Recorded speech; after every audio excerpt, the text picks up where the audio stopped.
He gave us gold. He gave us gold on this video, okay?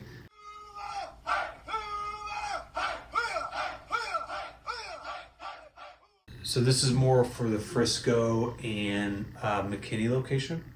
So he said a company that's in hyper growth will have a close ratio of 70%. 70% of customers I call book, okay? Prices are low, but they're in super hyper growth mode, right?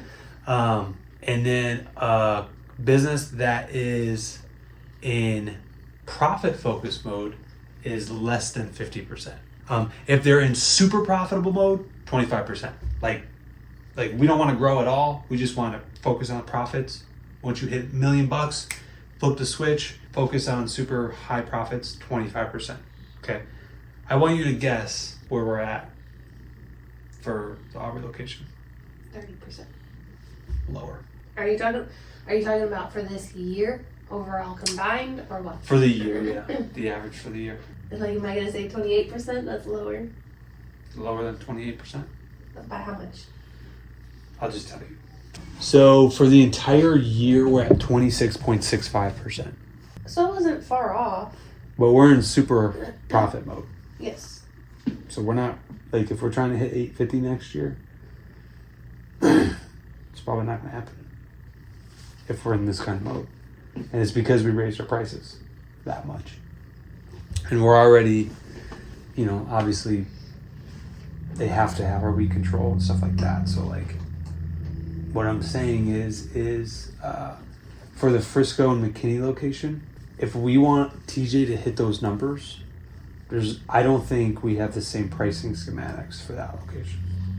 Because if we're only closing 1 out of 4 customers, and we go and send out we pay all this money to go send out all these flyers and all this other stuff. Like, we go back to the original pricing sheet that we started with at the beginning of the year.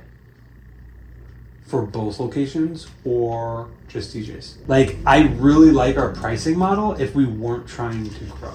But I think it's going to hinder our growth. I think this one still needs to grow a little bit. I agree. So I feel like even after all the inflation this year? But we are priced super high. And it was because we also, like, couldn't take on more clients too. To where we were like, if we're gonna take them on, they're going to pay a premium. Because we are fitting them into our schedule. We were short-handed and it was super hot. That's why we had raised it too. Yes, inflation as well, but now it's also gonna hurt too if we keep those high prices and people keep dropping. So I looked at what our attrition rate is, and our attrition rate is at 13%. So we are gonna grow. So obviously 1/4 of the customers I call book. I feel like we can keep our fertilizer and weed control the same. I feel like these are very fair, especially with the way fertilizer went up. But it's like everything went up too, because it's like labor went up. Okay, so gas went up, but gas went down. Okay, but labor goes up. Right. It was we so do hard. P for P. Exactly. And it's been working out great for us the last 6 months of retaining. I mean, these honestly aren't far off from each other if you really look at it. Yeah. So it's not going to make or break the company. Oh, you have the 22. Yeah. That's what I'm looking at it. So if you compare these side by side, they're a couple dollars different. The only ones that I'm like semi-hesitant on is the bigger ones. Because I just know how much of a pain they are for the guys. And right. so Which maybe we can kind of... Maybe we find something in the middle of this number and this number. Just on like...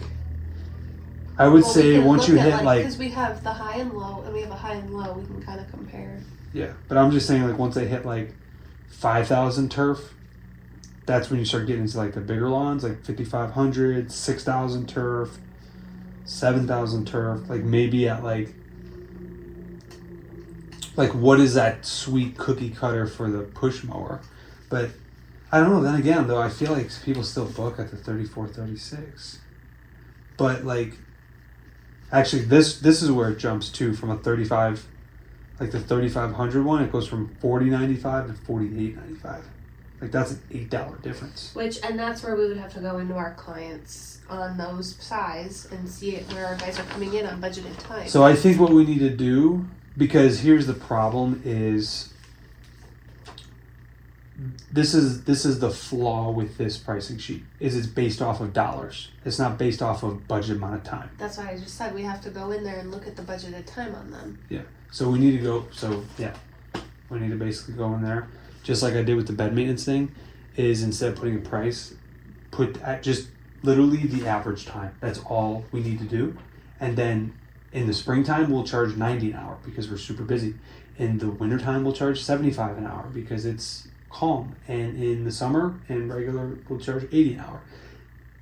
The prices will change, the average time doesn't. And that way, if we can create a blueprint with just the average time. So like this needs to say like regular lot, average time. Corner lot, average time. And there needs to be a master. Now we can create something like this, but it's built off of the master average time. Does that make sense? So we need to kind of do that then this off season. All of us. Yeah, that's been on our list. Like that's a priority.